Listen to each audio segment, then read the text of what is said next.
All right, guys, take two of the live stream of yesterday's stream that I did, announcing that I'll be doing the Alan Moore today. Was the picture was crap, which has amazed me, and apparently I did take one of this, and we're going to see if I have sound.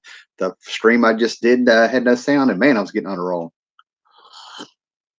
Awesome. Let me know if you can hear me, guys, so I can move forward here. Great. Everybody's piling back up in here. Great. Thanks for following me over. Nice. There's sound. How's the picture? Because I have stuff I want to show over here. Audible. Okay. Awesome. All right. Just I could be another one of those guys that can just sit here and do a big rant on YouTube about getting their crap together. But they brought us all together. We got to make what we do. Picture is crap. Damn it. All right. Now it's okay. All right, let's give it a minute here. All right, let everybody get in here. Maybe it's just buffering on YouTube end because it looks perfect on my end. It looked perfect on my end yesterday until I went back and watched it last night and about flipped out. I was like, what the hell? So this is actually a requested video through Twitter, of all places. Heroes Punching 2019, I think, was actually the first person who put it out there on Twitter saying, patiently waiting for Howler to do this. Yeah, you're the only one that has the most YouTube buffering problem. Yeah, I know. That's why I don't make excuses. The gear is good. I've checked the internet. I've had gone online and did the speed. I've actually talked to the internet provider. I have no explanation. Anyway,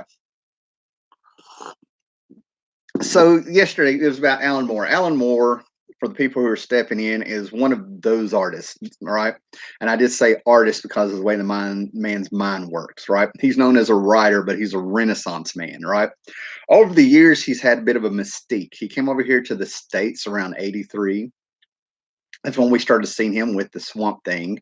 But over the years, as his career went, and I've played the comics since 1977, so you sort of end up following Alan Moore, even if you didn't know it. He was just a name in the fanzines and the magazines and the news magazines and things like that.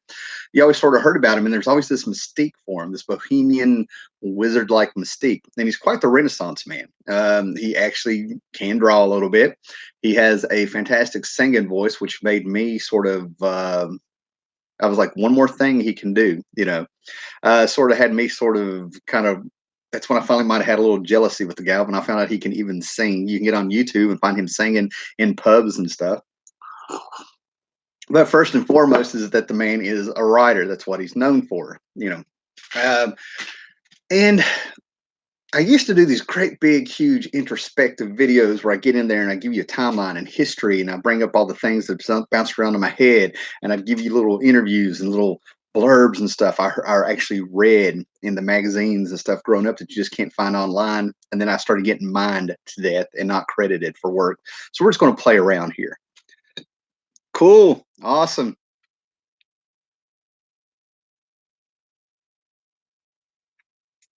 All right. So apparently the picture here, so we can get off of this, is that in the UK, I have a clear picture.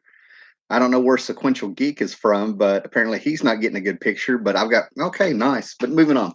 So Alan Moore comes in there, and this guy just seems to be, to me, he's probably the second coming of a Jack Kirby. Now, let me explain that before heads explode, right? Years ago, after the death of Jack Kirby, I've done many videos on Jack Kirby, and Jack Kirby is so big, it's impossible to really contain or to track the influence that man has had on pop culture and music in seriously the world. I'm in movies and things. I'm not exaggerating. Um, and Alan Moore is sort of the same way a little bit, even though Kirby was like an originator, and I put him up here. And Alan Moore is one of those guys that grew up on comics and stuff and came in. The things that he did with his writing um, changed the genre. He did everything from making it more sophisticated to giving it credibility. I always kind of compare him to Edward Van Halen. And I don't compare him to, but I use the metaphor of Edward Van Halen bringing metal music credibility through his techniques and things like that. You know what I mean? There's some talent here and stuff. He elevated it. He influenced everything with his writing. And when you look at his bibliography, it's really astounding how much of his work a common comic book collector does not know if it wasn't at the big two, and the things that he did and the things that just sort of end up becoming influenced by his work in tone. Um, Now he's best known for Watchmen, in my opinion, right? But before that, he had Swamp Thing, and before that, Miracle Man. Then before that, he was on Captain Britain, and before that, he was doing some 2000 AD stuff. And before that, he was writing poetry and stuff in fanzines and things in the late 60s and stuff. Poetry. I don't even think he went to Tackle Comics. I think he had Magic the Cat or something was going to be his comic strip to try to get him in there. It's, the little strips of a cat that he was drawing in the stories and stuff. And then he got on to 2000 AD. And that's where things are a little bit, you know, blurry with what I had because I can only go with how I found Alan Moore. A lot of the other stuff before he came to America, I found another way. All right. Okay, guys, I can't do anything. I have no idea. From here on out, the picture and sound stuff is a it's a YouTube problem. And I have no other way to say it. Maybe I need to go back to classic stream or something. I don't know. But we'll just take our time and I will reshoot the video later because the things I do for you, I have spent the last half hour going through shelves and short boxes, and I have now a complete mess in here to put this stuff in because I'm surrounded by Alan Moore work, right? So let's start with me. Okay, where did I first find Alan Moore? And I really had to dig. And I think the answer was found in a comic book, right? Because the first time I really started hearing this name, Alan Moore, was with Watchmen. Yeah, thanks, guys. Was with Watchmen. So you started hearing about the buzz of Watchmen, right? But I'm like 12, 13 years old. We're coming out of Crisis on Infinite Earths. It's just blowing everybody away. Stuff you can buy on a newsstand. You have these Tales of the Teen Titans and Tales of Legion of Superheroes because you can't get the Baxter series unless you go to a comic book shop. And at 12, 13 years old, that's just not going to happen regularly. And the thing is that you started hearing this name and then you started realizing that you've already read Alan Moore, even though you didn't know it. I probably found Alan Moore, the actual name, through Crisis on Infinite Earths, tracking down his Swamp Thing book, number 44 or 45, that tracked it on. But I think I bought an issue before that. The thing about it is Alan Moore is so celebrated, whether you love him or hate him, his attitudes, his work, and you separate the artist from his comments and all this thing.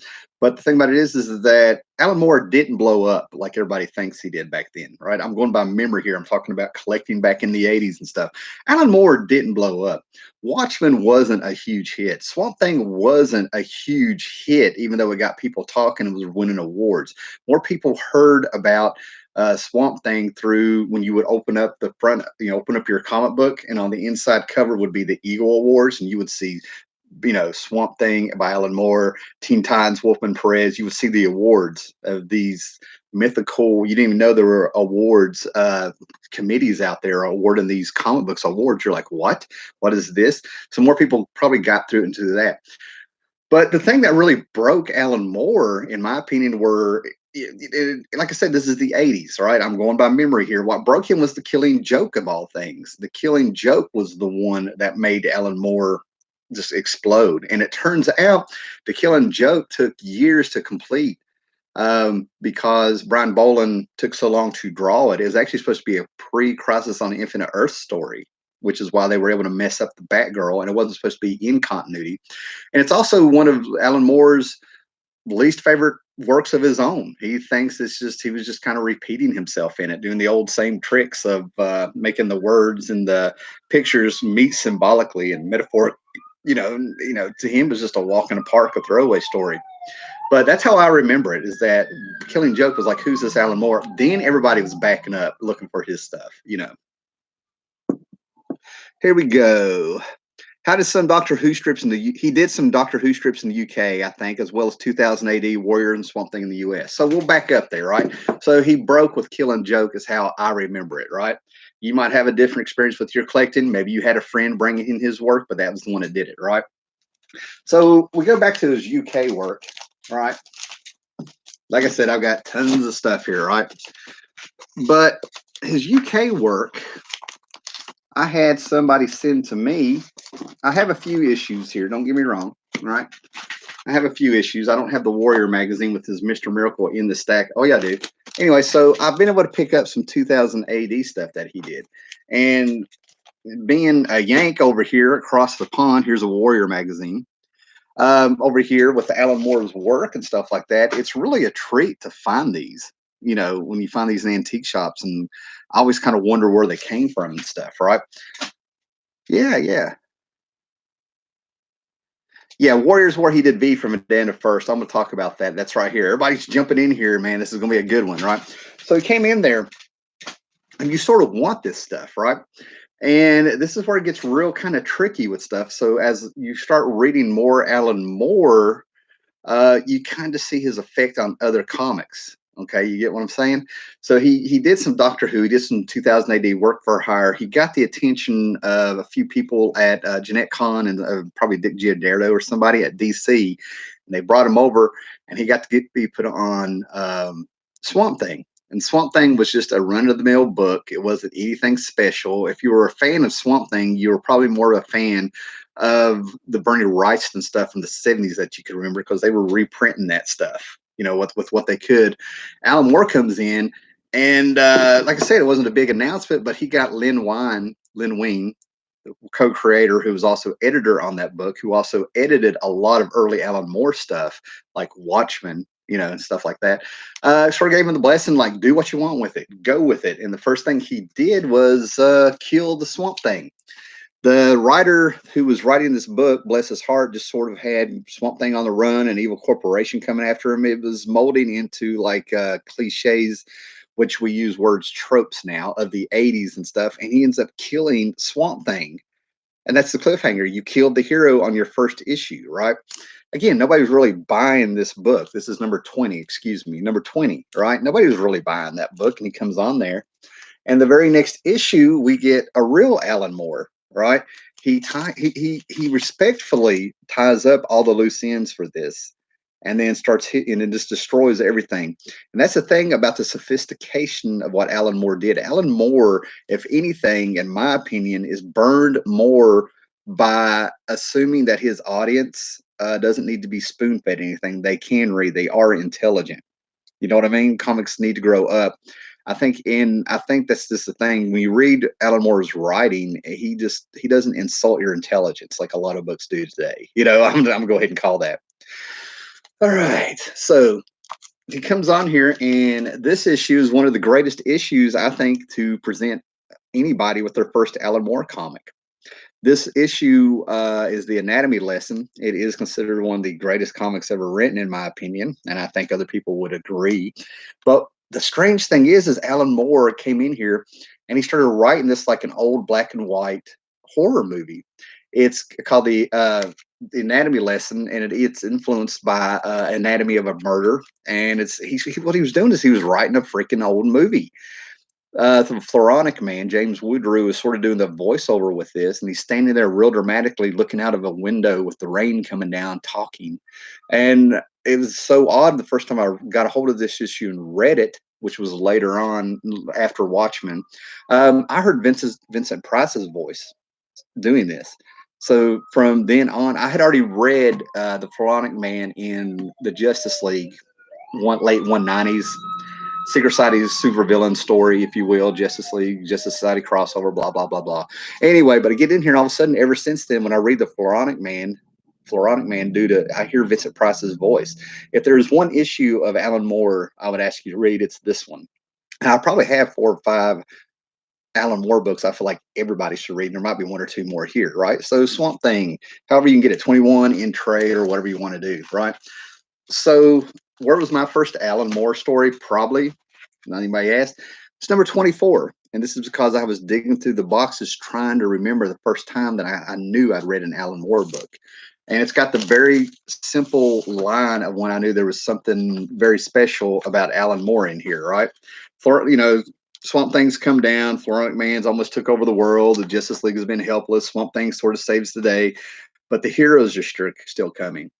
And Alan Moore did this really cool thing where I'm going to trust that you can see this. He did this really cool thing where you can see that moon, the silhouette of Green Lantern and Superman coming down. Floronic Man has gone so far into the green. He got this new shape that his fake skin won't work. But it was his words. Floronic Man says, "Soon they will come. I feel it closing. I must hurry. They will come from the sky. They always come from the sky." And it was that poetry that Alan Moore added to that little panel that all of a sudden I was hooked. I'm like, I'm an Alan Moore fan if this is what he does. What we got here? The mindscape of Alan Moore, casting spells from the Grimoire compared to imagery from the things they like advertising. Yeah, yeah, yeah. There's a what he's saying is that there's a you can probably find it on YouTube, but there have been documentaries made with Alan Moore in them. All right. So people kind of backed up. Alan Moore started getting noticed a little bit, and this is where the influence started coming with what Alan Moore started doing. He returned Swamp Thing to his roots. He was starting to challenge and expand the Comics Code Authority, if you will. I never really saw him as a rebel. I kind of saw Alan Moore just as a comic book fan saying, "I'm going to start writing some really good comics," and and he was just telling a story. He went on, and he would take input from artists and stuff. And this is the real thing about Alan Moore. Love him or hate him, we know about his statement. He's made statements about the talent pool, if you will, in comics over the last couple of years. And I'll get into those hopefully, or I remember. He's made little comments here and there that rub people the wrong way. He comes off brush and rash. He gets into the occult. He talks about dark things sometimes. He's had this bohemian lifestyle. He's been a bit of a controversial figure, somebody, and he said some things that people thinks he holds grudges and things against DC Comics for what they did to him with his work keeping the Watchmen and stuff. And I'll talk about that in a minute. But the thing about it is that I always feel like Alan Moore is one of those people who's probably very I think he respects humanity the best of what we can be, because one of the few things that I've ever seen him be is greedy. When they started making the movies of his work, like V for Vendetta, uh, Watchmen, I have the ultimate cut, more Watchmen, and for some reason I have two copies of From Hell. I guess I just forgot I had it and stuff.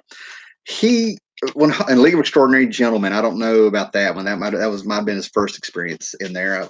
I've had that movie, gotten rid of it, but when they've adapted his work and stuff, he's sort of a purist, right? And it's also the same way that Bill Williamson is with Calvin and Hobbes. He sort of kept it pure.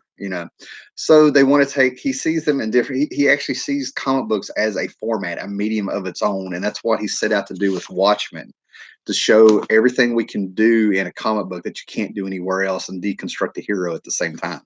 Um, and when they made these movies, he's kept his morals. When they've done Miracle Man, also reprinted through Marvel, these books, there's the whole fight for the rights and stuff. He's taken his name off of it, and he's given all the money to the artist. Now, it's one thing to say that, to rage against the machine.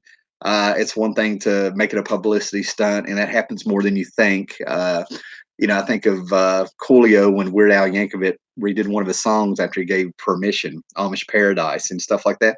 But Alan Moore doesn't do any of that stuff. It's like, I'm not going to see the movie. They made the movie. All the money can go to the artist, and all that stuff like that. It's one thing to say these things.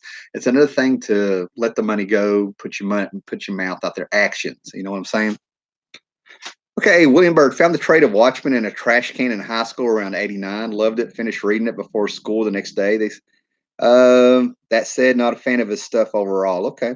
People say he holds grudges. I read more like "you screwed me, so I won't work for you again" kind of attitude. Yeah, and that's exactly.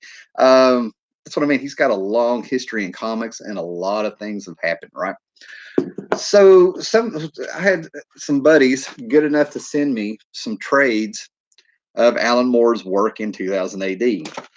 And I think the simplest way to do a bibliography on this guy, because I do know a few things about him, is these blurbs they put in there, right? These are from the 80s.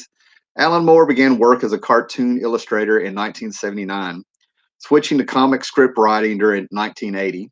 His early work included short fantasy stories for IPG's 2000 AD and Marvel UK's Doctor Who Weekly, best known in England for his work on Marvel Man, V for Vendetta, and Quality's Warrior. In 1983, he began to work on Swamp Thing for DC Comics, for whom he is currently producing The Watchmen with artist Dave Gibbons and a Joker graphic novel, The Killing Joke, with Brian Boland. So people, all of a sudden, Alan Moore is the cash cow where people started putting his works in trades and stuff, right? And that's another big influence Alan Moore had, because with Watchmen, they came in, and if you know Watchmen, they had Dick Giordano bought up the characters from Charlton Comics, Blue Beetle, Peacemaker, Captain Atom, all that. Alan Moore had done such a great job with Swamp Thing of restructuring the heroes and setting the whole plot and rejuvenating that they changed the heroes so much they just went ahead and said, just do it Watchmen.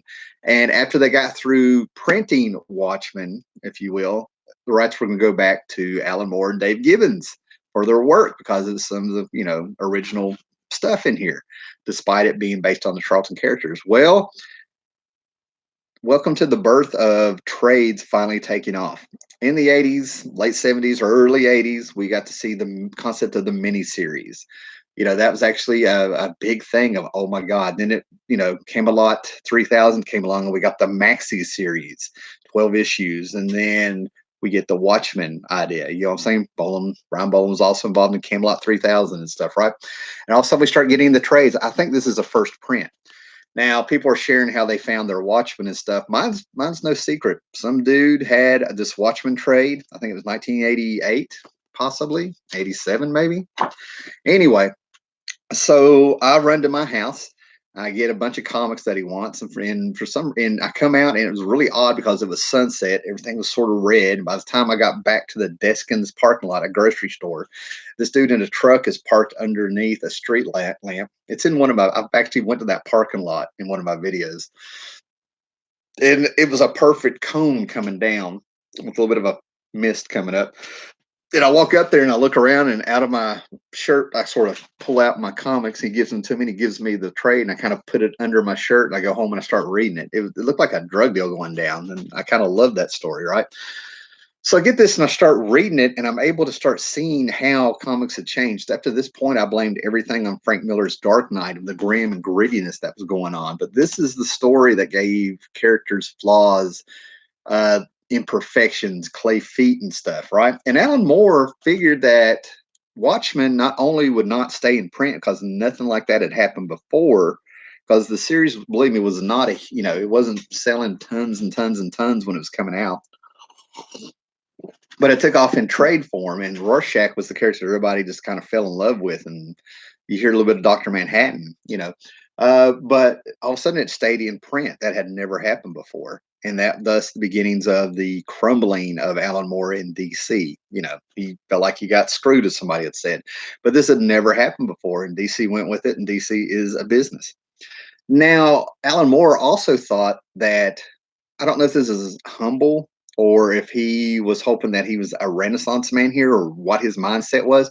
He also thought that writers would step up and they would write something that would blow away Watchmen in no time. And I think he sort of got disenchanted as it went along. Watchmen ended up becoming a double-handed sword. Not only did this win awards, became on the bestsellers list. Like this is sort of like the porn star that got into mainstream movies. If I had to say it, compared, this is what it was. You got to remember, comics had a horrible reputation. It doesn't matter. So anyway, this crossed over, and this was on a best-selling list, and people, mainstream Newsweek, I think, was talking about it and all this stuff, right? All because of this trade. It was a bestseller, and it influenced everything. But the double-edged sword part of it is that it really sort of slowed down comics, much like Eddie Van Halen went from showing how you can do arrangements and this finger picking style, tap style that he didn't invent, but he sort of took it places. All of a sudden, in music, you had people trying to slam as many notes as they can in 10 seconds and things like that. And that's sort of what happened with comics. All of a sudden, everybody wanted to be grim and gritty. It was the Dark Knight Watchmen effect in my hands, right? But you did have people who came out like Paul Levitz, who sat there and read Watchmen, looked at his Legion of Superheroes stuff, crumbled up a script and said, I can do more with these characters. So it was still there. You know what I mean? It still had a positive influence. I just think greed kind of took over, and people wanted to make a name, try to be the next Alan Moore. I was afraid it was going to be a special episode of Howler Mouse as you started describing how you got a copy of Watchmen. Hey man, I got to go where I go on this, right? Not a problem, man. Um, so basically, what happened was is that Watchmen got blamed for taking a lot of innocence out of comic books, and I truly believe that Alan Moore took some of this to heart. But you also got to understand what was going on in his personal life too. I'm one of those people who always kind of sort of wants to know what the writer was going through in a novel. There's a couple ways to read books, the work itself, the history around the book, like what's going on in society and what's going on with the writer. And the writer, Alan Moore, got married, I think, in 1973 when he was 20 to a lady. Along the way, they ended up having a third person, another female, come in to the marriage, and they all lived together as this threesome, throughout the 80s. Eventually, they left Alan Moore and they took their girls with him. Now, I don't care what kind of bohemian lifestyle you have. I don't care what's going on. That affects you as a man, right? And I think that's why some of his work got. I think it started affecting in my opinion, how he started affected how he's doing business deals and talking to people and his short temper, if you will, that supposedly he has and everything like that. And I think it's where his work really started getting darker because I know he probably did a few things. I'll show some other stuff he did at DC over the years and stuff, right? But he started kind of getting his work really, in my opinion, started getting darker. He got to finish V for Vendetta, of course, there and things like that. But some of the things he started doing was he really got into the mysticism stuff big time. I think he already always kind of dabbled in it. You'd have to watch you know, some of there's plenty of stuff out there with Alan Moore doing interviews about his mysticism and spells and things that he's seen and supposedly done. But he started doing things like From Hell. I think what I heard is that he spent 5 years doing nothing but studying Jack the Ripper and came up with his idea of who Jack the Ripper was. Um, and he started doing some spells and stuff, right? And really got into what he was into. But he ended up getting with a cartoonist sooner or later named Melanie Gibby, and they ended up working together, right? So he ended up doing some very dark stuff. But you could almost, in his work, almost tell when he was kind of pulling out of that stuff, in my opinion. I mean, I'm talking about somebody through their work. I don't know what was going on. You know what I'm saying?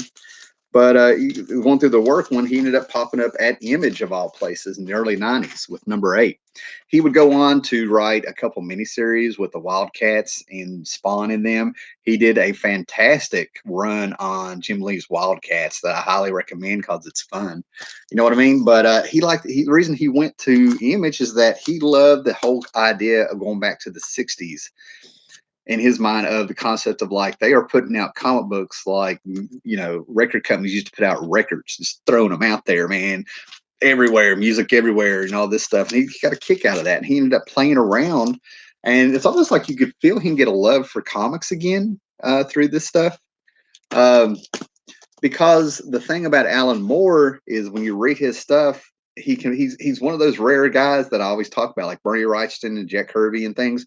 Marv Wolfman, they were lovers of comic books growing up. They had a love for comic books, and one of the most influential comic books on Alan Moore was Herbie. This guy Herbie here, right? This little fat nerdy dude with a mo haircut who had the power of the god through lollipops. This book, he was able to actually pull a few things from this old 60s comic book.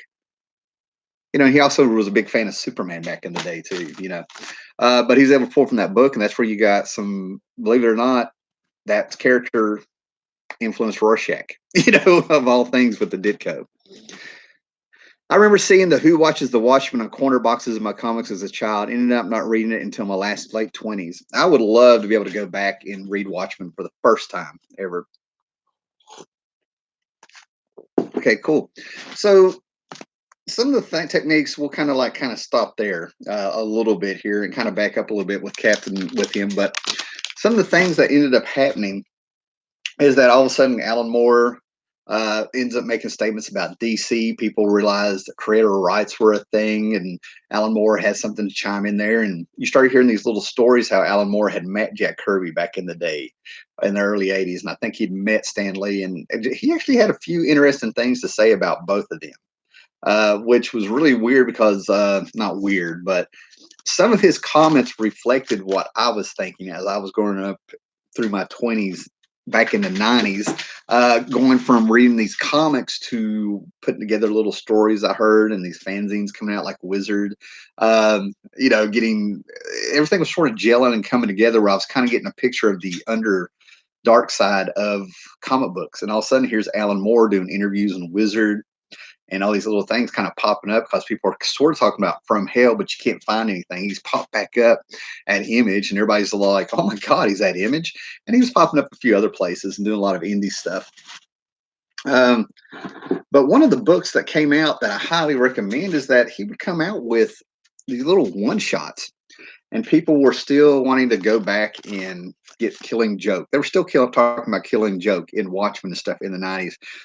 People were always trying to wait for that next book to pop up that was going to bury Watchmen. And they actually thought it was J. Michael Straczynski's Rising Stars. And I think that was a marketing technique because right off the bat, when you look at the first art in that J. Michael Straczynski's Rising Stars, I'm like, this doesn't even compare to Dave Gibbons, right off the bat.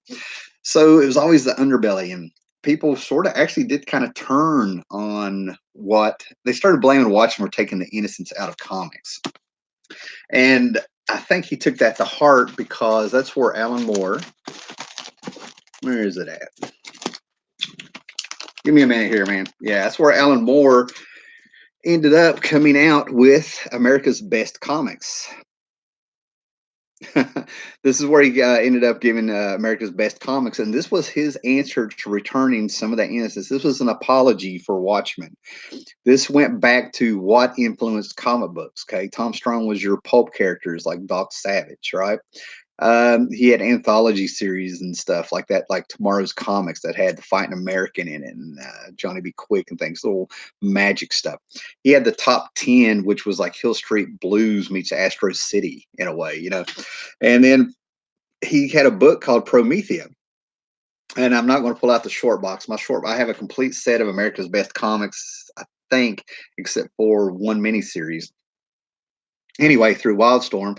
And that's where he explained his beliefs through story um, about his beliefs in magic, where you get to know it. And there's one issue where he warned the artist, J.H. Williams III, I think, who became one of those artists and stuff that took off. He warned him that as he draws the book, when he gets closer to the center of the book, he's going to start feeling sick. And then when he gets to the end of the book drawing it, he'll feel better. So he has to finish it and stuff, right? And he kind of looked kind of weird at that message from Alan Moore telling him that. And when he got to the center of the book, he said he felt like he had the flu and he didn't feel better until he got to the end of the book. So I thought that was amazing, right?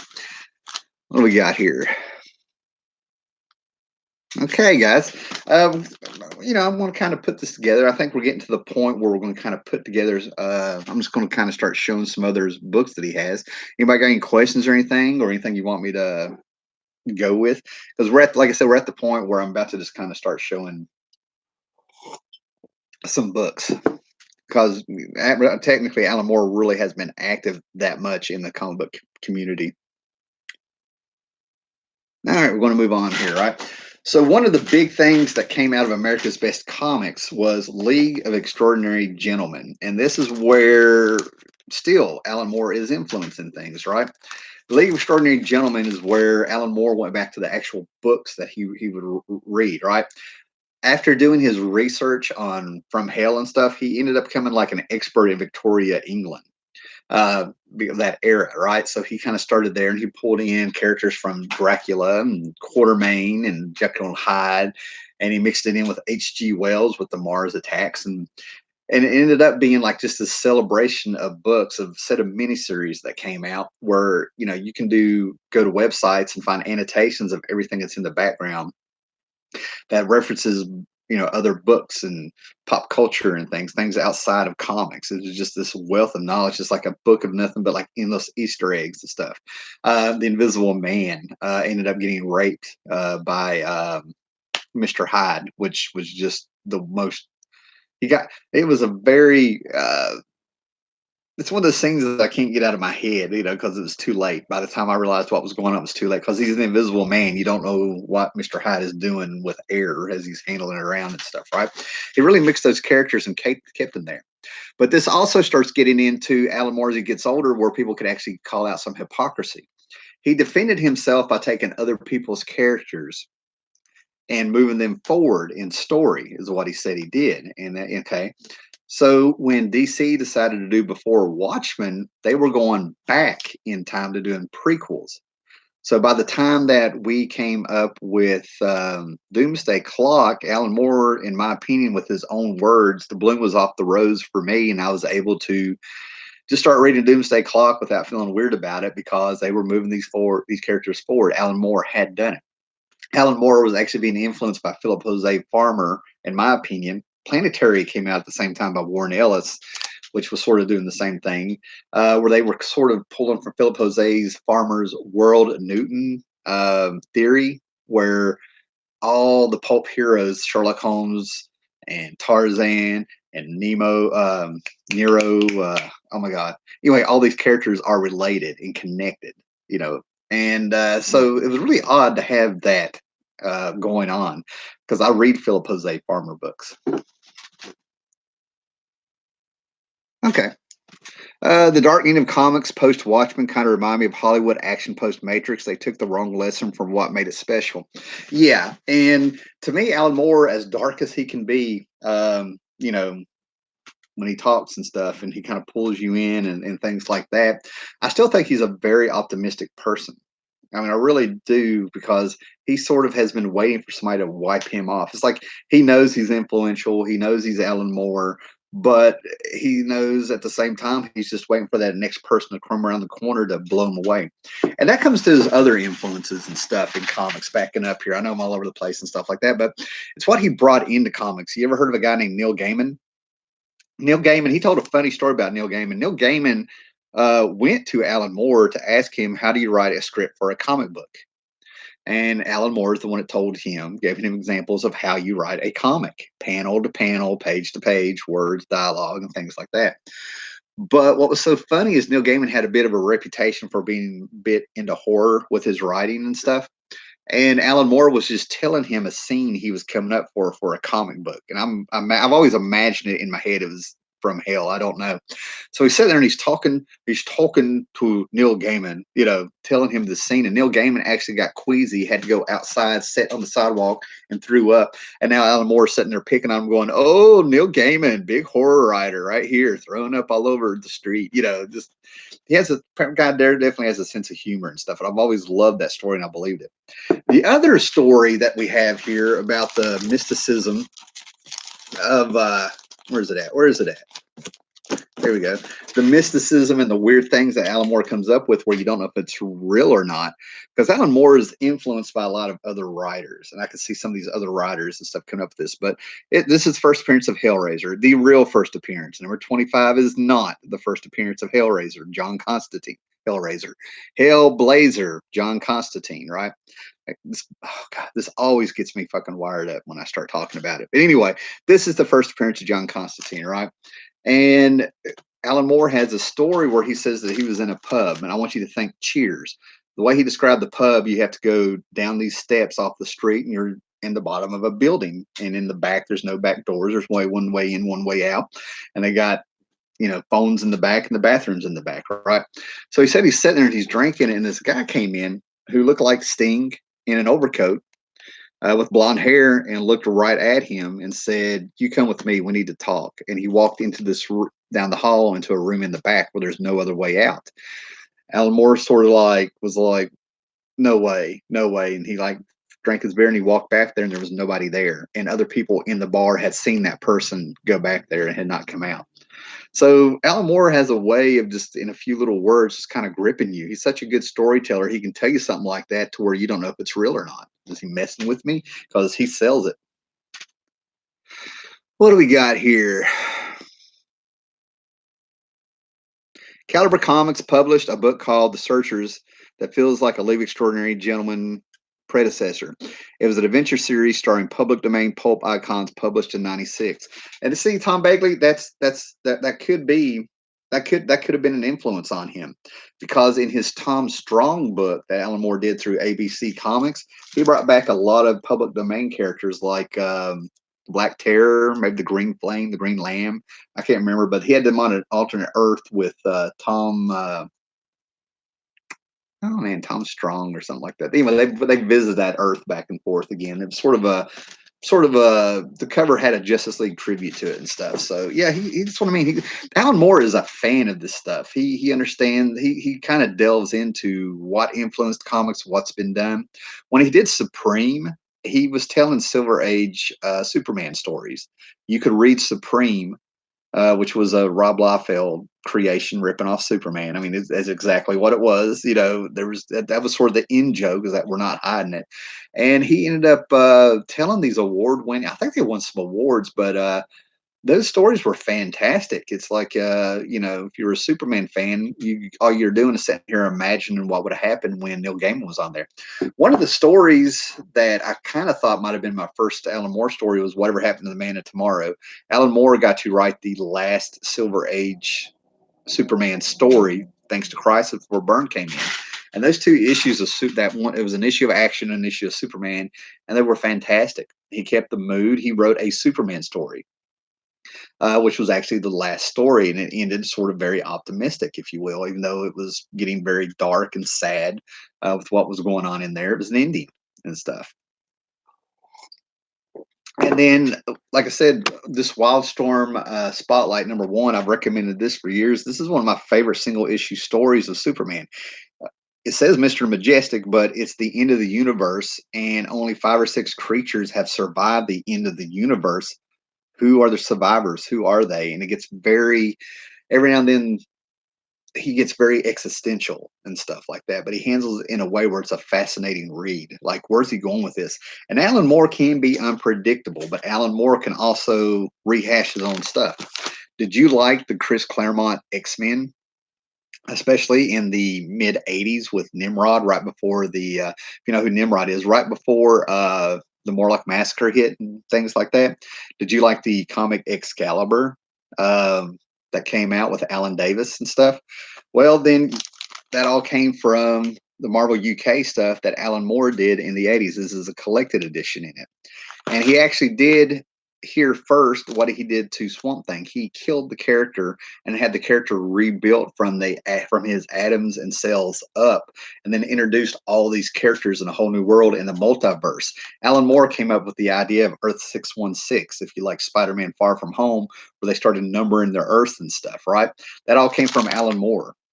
With what he did here, Chris Claremont ended up taking some ideas, especially when it came to like Nimrod, because there's a killer assassin robot in this and stuff. Alan Moore really disenchanted me with X-Men for a while when I realized how much Chris Claremont had pulled from Alan Moore in his Marvel UK stuff that we hadn't read in America. And I've come to terms thinking I don't think it was, it may not have been Chris Claremont's choice in what to do. And that led to Excalibur with the characters that were in here that Alan Moore and Alan Davis came up with. Talk about comic book history. Okay. But so what we got here? What we got here? Some other stuff that came up with that I was supposed to talk about. I said I would talk about influential stuff that he did is that, like I said, Jack Kirby helped create genres in the 50s. Jack Kirby helped co-created the romance genre and stuff, right? And Alan Moore, after playing around in America's Best Comics, which ended up getting bought by DC, so DC ended up having Alan Moore work for them. And Alan Moore stuck around to in these books because he had too many people depending on that paycheck. Thus, again, putting aside what he felt was right for him by not working to DC, he put it aside so people would get paid. That's what I mean. He decided, he always wanted to bring in other genres into comics, expand it. He wanted comics to be rich. You know what I mean? He wanted people to write this great stuff. And he decided to go into there's so many things on YouTube now that they'll like catch with their bots and stuff like that, that let's just say that he ended up bringing in rhymes with photography. Okay. But he and his wife Melanie Gibby ended up coming out with The Lost Girls, right? This is very infamous because they take Wendy from Peter Pan. Is it Alice from Wonderland? I think it's the girl from Wizard of Oz. They bring them in there, and we get these sexualized stories of their adventures in our fairy tales and stuff. And the problem people had is that these were underage girls and stuff, right? But they couldn't say a whole lot because it's Melody Gibby, and they're doing it under art, if you will, the Lost Girls, right? Now, that is very controversial, and you can buy this on a hardback and stuff. And some of these issues go for a lot of money, but that was really sort of swept under the rug by media, if you will, and things like that. Or by this time, maybe Alan Moore wasn't that big of a deal anymore. He'd already pushed so many things. Well, I just learned something I hadn't previously known. He had no idea a lot of those Claremont era things have been pulled from more Marvel UK, upping my knowledge. Just get the trade of Captain Britain, and if you're knowledgeable of that era of the X-Men going into Excalibur, you might see it. Okay, and actually, there might be a forward or something in that kind of touches on what Claremont pulled from there and stuff, right? I don't talk about it a lot because I don't know how much. I don't know. I don't know the behind the scenes things. I just know when I was reading that Captain Britain stuff, I was just sort of like, that was an X Men. What the hell?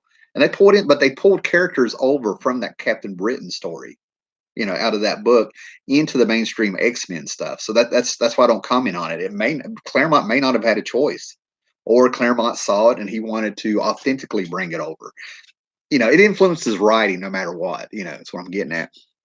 You know, um, like I said, find it cheap. Anything I recommend, especially for something where I'm saying you need to read it and come to your own conclusion to a certain extent, get it cheap. I mean, So there's a lot of fun stuff out there, and I highly recommend getting a bibliography because one of the books I totally and completely missed was this series called Providence, a 12-issue miniseries, right? And Providence is very hard. You got to be careful because there's every issue. They were cashing in on Alan Moore, man. Every issue through Avatar Press, they have multiple covers for this story. But the story takes place in early 20th century, if you will, and it goes into H.P. Lovecraft. And it's an experience to read. Like, where is this going? And it's very low key. And Alan Moore seems to have gotten into this more is less storytelling, and it covers a lot of concepts. But it sort of answers the big question: is how can this writer H.P. Lovecraft still permeate our pop culture today and be more popular now than he was back then and influential? And I'll go ahead and tell you, find out it's part of a spell.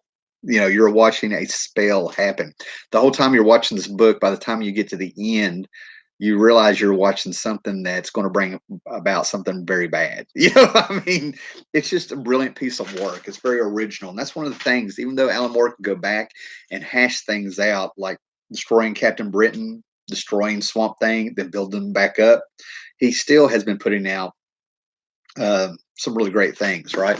And like I said, I had a bunch of stuff. I dug all this stuff out. I've got things in here that are just fun to read. League Extraordinary Gentlemen book sets, Swamp Thing stuff to go back and read. But the thing about it is Alan Moore really delivers. And some of the best work that he has were not at DC, even though DC might have bought this one up, but they weren't at DC. His Miracle Man run, his V for Vendetta, even though he got in there, he touched politics. All this stuff's been very influential. We all know about the V for Vendetta mask. I can't think of the uh, person, the Hawks dude that mask is based on. It's permeated, the world where people buy that for anonymous. There's been 2 or 3 groups that bought up those masks and things. Alan Moore has influenced so much in the culture and stuff that he brought forward. But the thing about it is I always end up going back to his books of just people, of humanity, even though spectacular things are happening around them and stuff, right? One of his most underrated works, in my opinion, is this hardback from um, the top 10, his America's Best Comics, and it's called the 49ers. We finally get to see how this city came to be. We get the origin of the top 10. The top 10 is a city where it's Hill Street Blues, like I said, meets Astro City. Everybody seems to have powers, but you can't do anything unless you're a cop. They follow the law. And we go back to the end of World War II, where they're getting all these heroes and they're sending them to this city. That's where they're going to live and stuff. And we start seeing the story of this boy here who ends up being the younger version of a character, but we don't know to the end. And through all these things and the city being built and him finding himself and having a girlfriend and stuff, he ends up being gay and he finds the love of his life and they're still together all the way up into the 90s. But you don't know that's where it's going. As you're reading this, you're like, what's going on here? And that's how he tells the humanity through a story. He doesn't tell us, he shows us. He knows when to shut up and let the artist show the actions and things going around him and expressions and stuff. Alan Moore really knows how to manipulate you manipulate your head. He knows exactly how to get you to see what he wants to see, in my opinion. That's where he's a master. He always has to fix things, if I will. He brings this humanity to these characters where you can see them as living people. They start reminding you of people in a weird way that you know. Okay, and like I said, they're trying to reconnect me, guys. Wait a minute.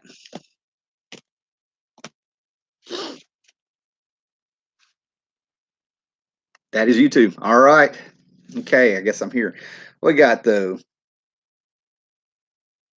Do you think if Alan Moore had not been so popular, we wouldn't have gotten more British writers working American comics? I absolutely believe that.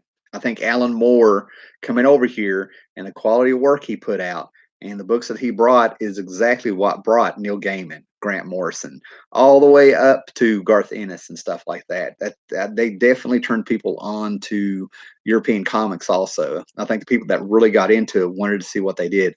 I've got some Doctor Who stuff that Grant Morrison did. Finally, you know what I mean? I didn't know this stuff existed.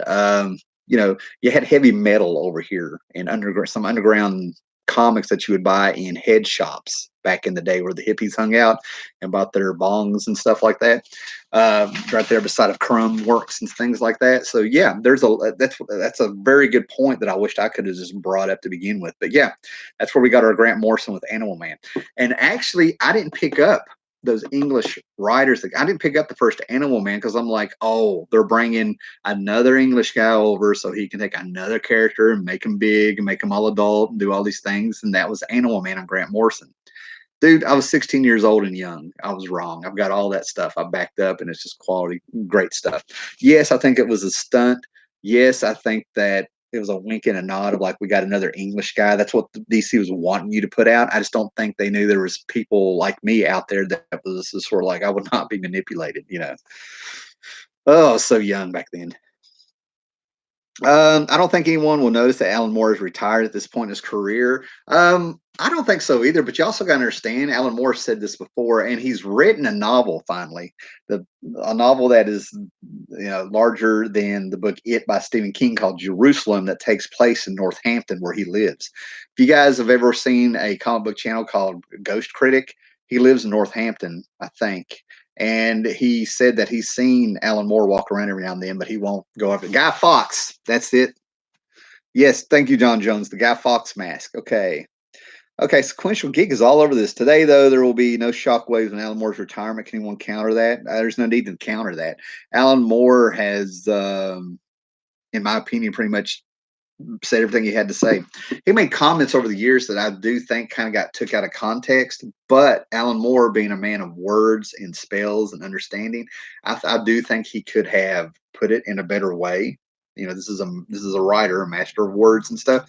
But he was talking about with comics that they're just have really disappointed him because of the talent pool. Nobody's really doing anything innovative. And he's right. He called it out, but people took it personal, like he was talking about certain writers and stuff. It's one of those things where I wanted to grab some people who were getting mad about it and tell them it's not all about you. He was talking about the hobby in general.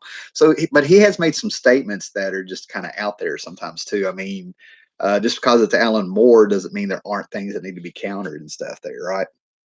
I love Supreme and Moore's awesome work. Yes, Awesome was a company that followed Extreme. Studios with that came out of Image back in the day. Jeff Lowe was involved in it from Rob Liefeld. I read his Supreme run a few months ago and made the mistake of reading the Larson follow up.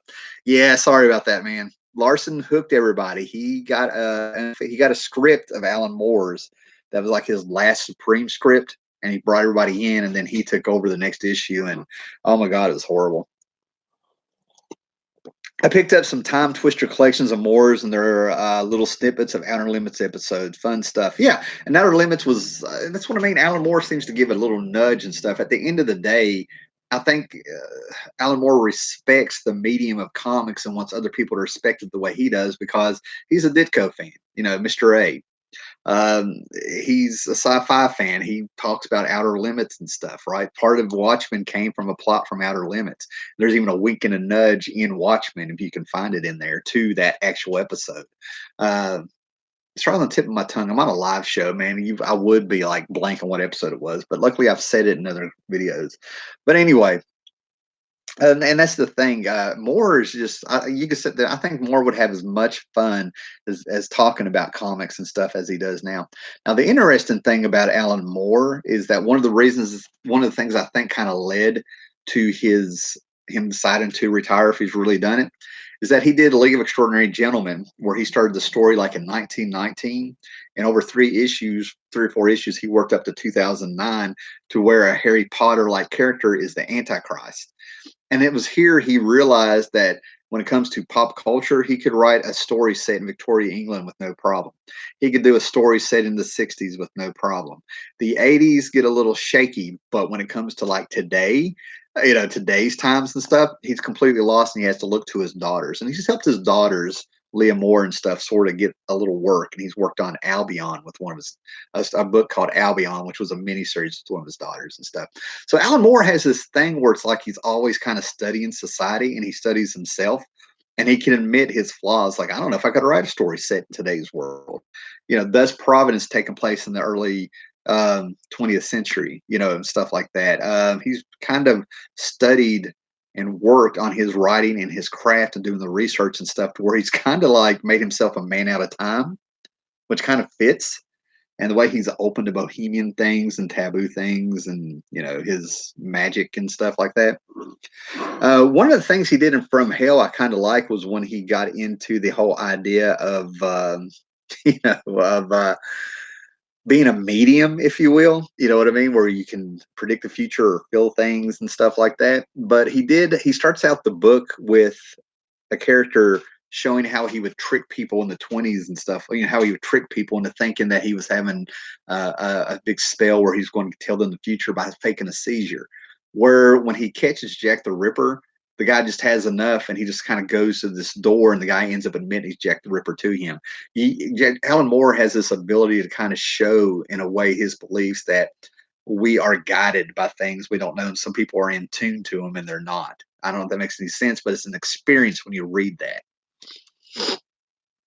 A vacuum needs to be filled, but couldn't Moore have had the resources now to pull in more new creators instead of saying the corporations are holding us back? You're putting a responsibility on Moore that I don't think is his. Moore, if just being devil's advocate here, Moore came from a very poor home, okay, and in England and stuff, right? I think he actually lived with his grandparents and his mom and dad and stuff, and they were very poor. So he sort of has like a working man's background. Everything Moore has got, he went out and got and built himself and stuff. And then he's just kind of treated people decent when it comes to business deals that worked with him that we know about. Thus, give the artist the money for the movie. I don't want my name attached to the movie. Do this, do what you want, things like that. So just that whole mindset, I think he's had the responsibility of having a lot of people work for him through America's Best Comics, and that's probably about as much as he wanted. He wanted to make sure that people did it. Excuses, excuses. I don't think it's his place. I really don't. If he decides to do it, good more luck to him. The guy's all about art, and like I said, he's the closest thing to a Renaissance man we think we have now. The thing about Moore is we always have these little stories that we hear thanks to Twitter and things like that about don't meet your heroes. I wouldn't say Alan Moore is a hero of mine, but to me, Alan Moore would definitely be somebody fascinating to meet. If I could meet Jack Kirby, you would see somebody lose their shit. If I met Alan Moore, I'd be like, I want to check this cat out. You know what I mean? Like, I feel like I could keep my shit there.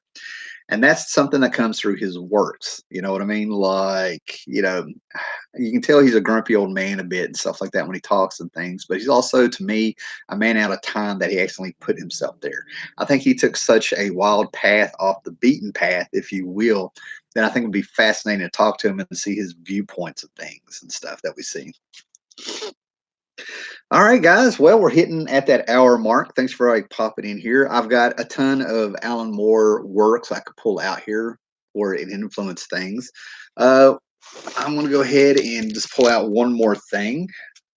I'll do the Green Lantern books, but the thing about it is Mogo. Alan Moore being influential for things, and people are reminding him. Jeff Johns, the guy writing Doomsday Clock, the guy that wrote Blackest Night. People can go back and look at, and really, Alan Moore really didn't do that much work for DC in 4 years that he was there, which amazed me, right? But there's little backup issues where he did short stories in Omega Men, if you want to be completist. And then he did this backup story where he introduced a very popular lantern called Mogo, the Living Planet. But it's this issue here, Tales of the Green Lantern Corps. He also did like a two-issue story in Vigilante. He also, dabbled here and there in a few things where you just kind of like, where did that come from? But Alan Moore also did this story in Tales of Green Lantern #2, which led to Blackest Night.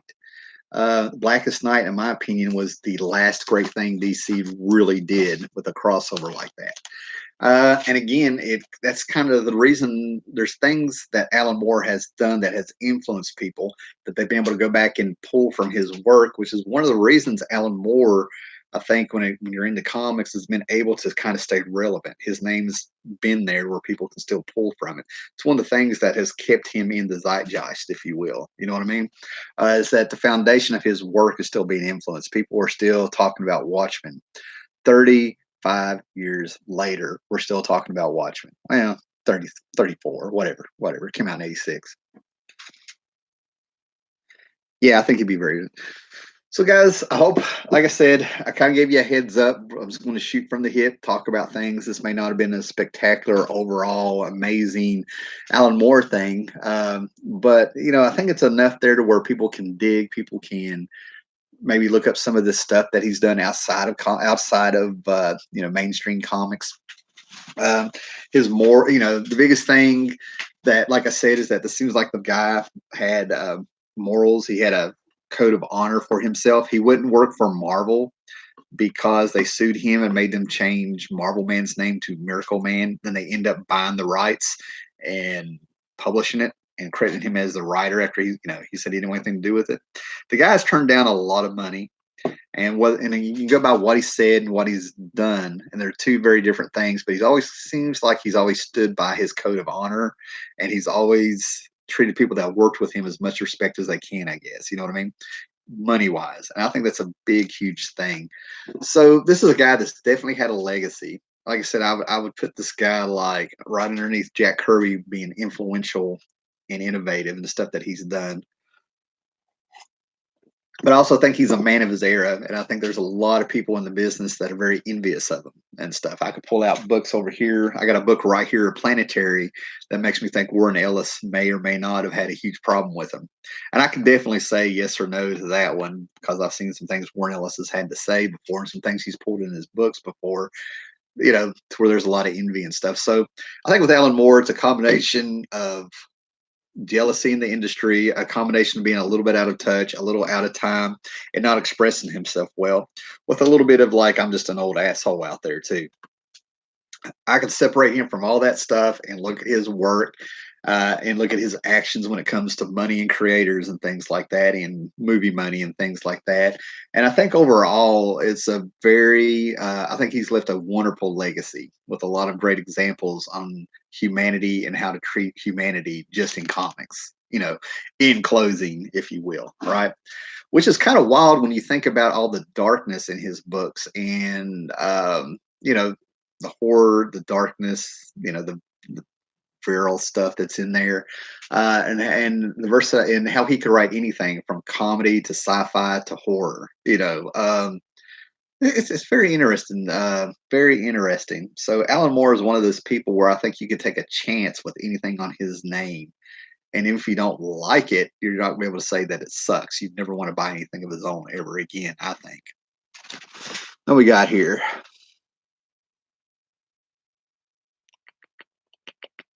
Moore seems like he'd be a very interesting fellow to conversate with. I would imagine so, especially over a pint.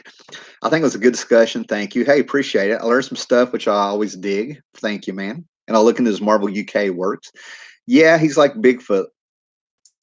Looks like it too from a distance in the footprint he left on American comic books. Yeah, Bigfoot, a British Yeti. I could see that, man. All right, guys, thanks for popping in here. Catch you guys later. Be excellent to each other. I'm going to go to the park and sit on a beach by a lake.